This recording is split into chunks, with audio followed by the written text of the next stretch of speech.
Mona's world had been painted in shades of gray since the sudden departure of her beloved husband, Eddie. He had been the color in her life, the joy in her laughter, and the peace in her sleep. His sudden passing left a void so vast that Mona found herself drifting aimlessly in a sea of sorrow, clutching at memories like lifebuoys. Eddie had been the epitome of health and vitality, making his sudden absence all the more unfathomable. In the throes of her grief, Mona sought solace in therapy, hoping to find a way to navigate the stormy waters of her new reality. Her therapist, a kind-hearted woman with a gentle voice and a wise gaze, encouraged Mona to embrace her feelings, mourn fully, and seek out moments of joy amidst the pain. One day, Mona decided to take a different route on her evening walk on a whim that felt like a whisper from fate. The sun was setting, painting the sky in hues of orange and pink, a beautiful contrast to the monochrome world she had been living in. As she walked, she stumbled upon a small, unassuming bookshop nestled between two larger buildings, its windows aglow with warm light. Drawn by an inexplicable force, Mona stepped inside, greeted by the cozy scent of old books and the soft sound of classical music. The shop was a maze of shelves, each crammed with books of all sizes and ages. As she meandered through the aisles, her fingers trailed over the spines, feeling the leather texture and the paper's roughness. It was in the farthest corner of the shop, in a section labeled Unusual Finds, that Mona's life took an unexpected turn. There, atop a pile of dusty books, lay a small, leather-bound journal. Curiosity piqued, she opened it to find the pages filled with the most beautiful handwriting she had ever seen, each word woven into the next with care and precision.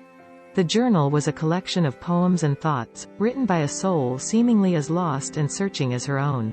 Each poem spoke of love, loss, hope, and the beauty of the world, resonating with Mona's heart in a way nothing had since Eddie's passing. Clutching the journal to her chest, Mona knew she had to have it. At the counter, the shopkeeper, an elderly man with twinkling eyes, told her the journal had been brought in by a mysterious donor who left no name, only a note saying, "May this find its way to someone who needs it." Mona felt a shiver run down her spine. It felt like the universe had conspired to bring her here, to this moment, to find this journal. Mona read the journal night after night, finding comfort and understanding in its pages.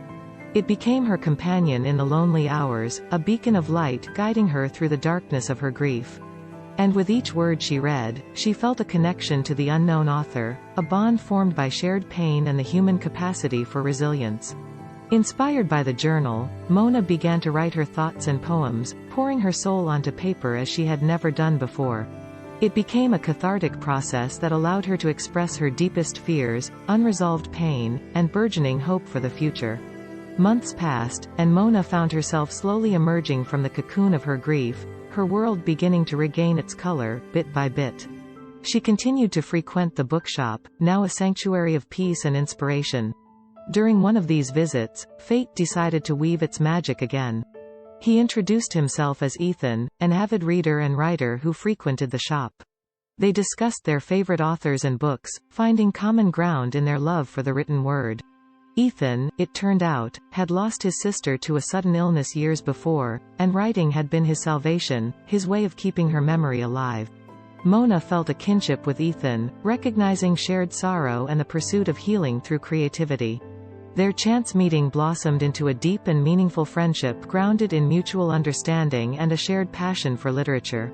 Mona felt a shift within her as they spent more time together, sharing stories and writing side by side. She realized that she had found love again in the most unexpected ways.